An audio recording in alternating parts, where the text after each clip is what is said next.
పండగలకి చక్కగా నలుగు పెట్టుకొని స్నానం చేయడంతో పాటు ఇలా చెవిలో నూనె కూడా వేస్తారండి. ఇలా చెవిలో నూనె వేసుకునేటప్పుడు కొన్ని నియమాల్ని పాటించాల్సి ఉంటుంది. అవేంటి ఈ వీడియోలో క్లియర్‌గా చెప్తాను. ముందుగా వెల్లుల్లి రబ్బనైతే ఈ విధంగా బాగా చితక్కొట్టుకోవాలండి. దీన్నేంటంటే నువ్వుల నూనెలో వేసి మరిగించాలి.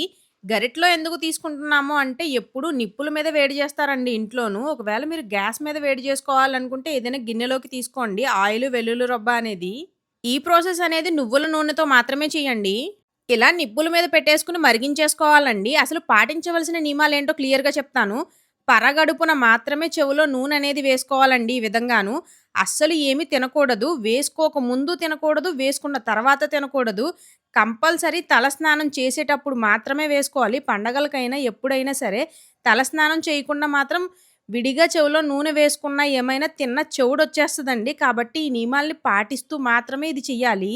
ఇక్కడ చూడండి మరీ నల్లగా ఏం వేగక్కర్లేదు వెల్లుల్లి రబ్బ. ఈ విధంగా వేగితే సరిపోతుంది. మనం బయటికి తీసిన తర్వాత కూడా వెల్లుల్లనేది వేగి ఈ విధంగా చల్లారాక గోరువెచ్చగా మనం టచ్ చేసి చూసుకొని అప్పుడైతే చెవిలో వేసుకోవాలండి. మరీ చల్లగా వేసుకోకూడదు.